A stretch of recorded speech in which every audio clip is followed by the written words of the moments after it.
Hi, thank you so much for passing me the floor. My name is Jensdatter, and I stand here in front of you today because I represent all 60 youth political parties in the Nordic countries.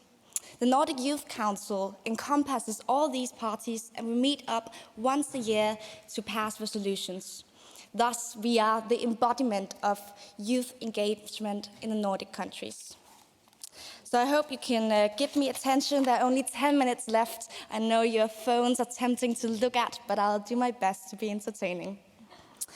My birth year was one of hope.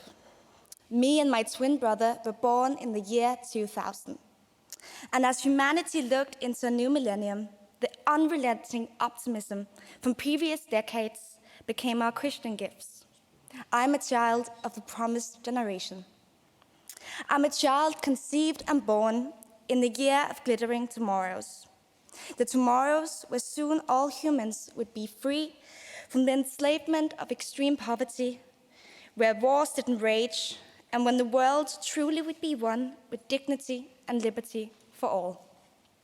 Those tomorrows were promised to us, to me, the promised generation.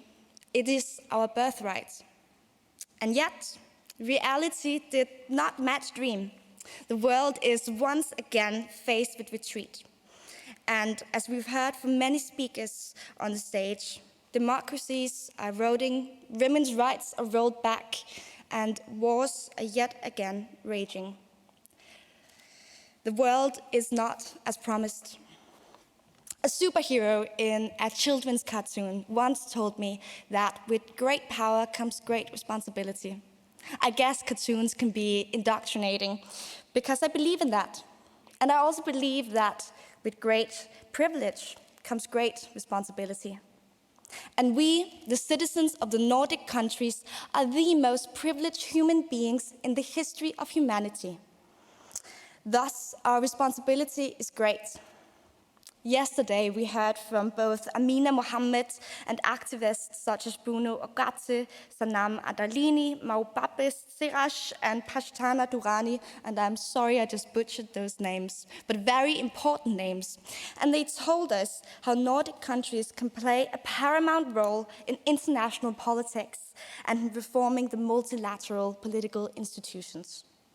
The need for reforming the UN was called upon by many a speaker, and so was the need for implementing mechanisms that hold institutions accountable.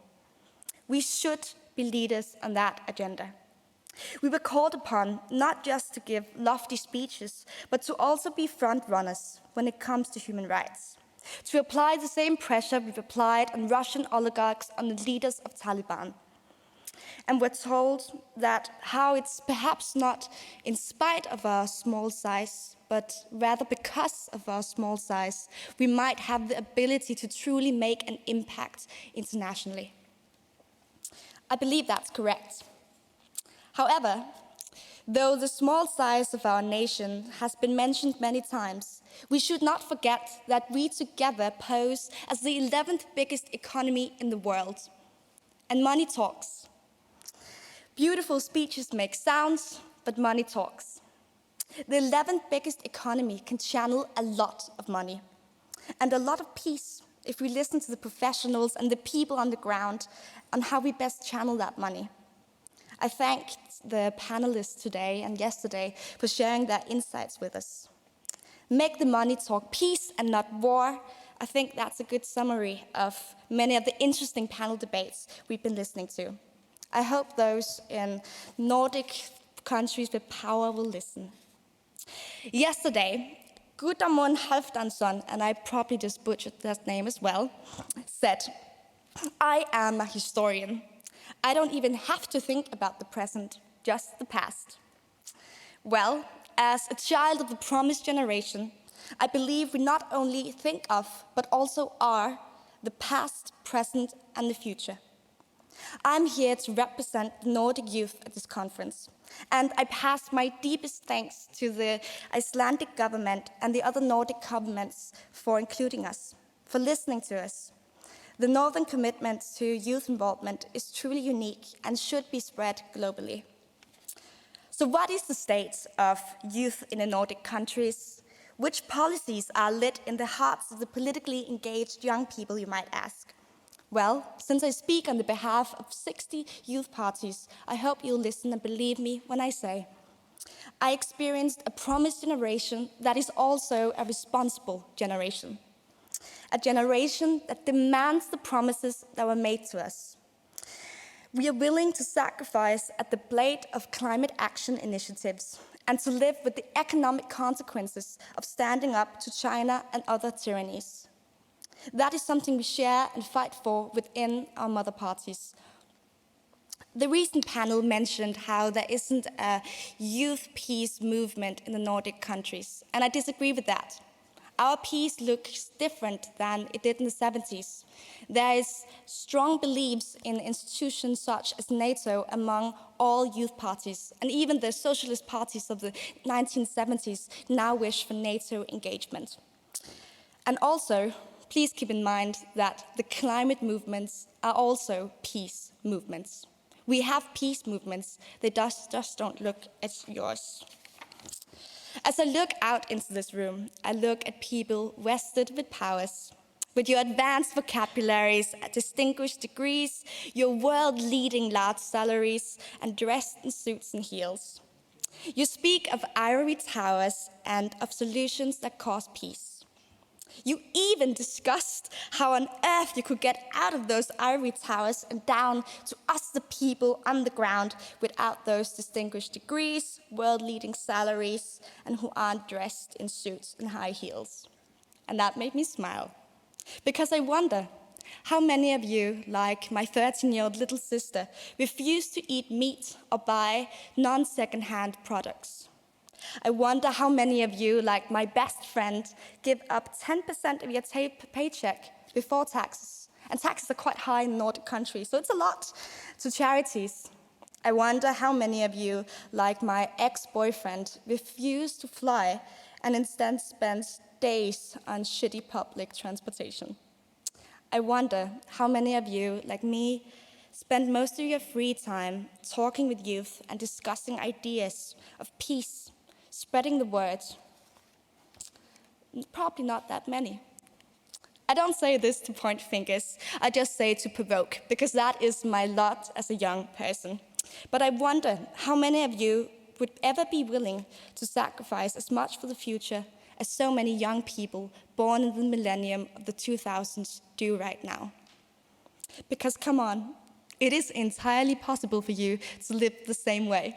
So why don't you? Why don't you buy second-hand goods? Why are you so mad if we say you should eat less red meat? Why do you not feel any responsibility when you take an airplane and emit so much CO2? I hope you'll think about that on your plane home today. Amina Mohammed said that the one commodity the UN has is hope. Ingebjørg Gisladottir countered that by saying that she did not have hope, but she had faith. My grandma, min højt elskede farmor, sat on a fence on a sunny April day and watched as the Nazis invaded our home country.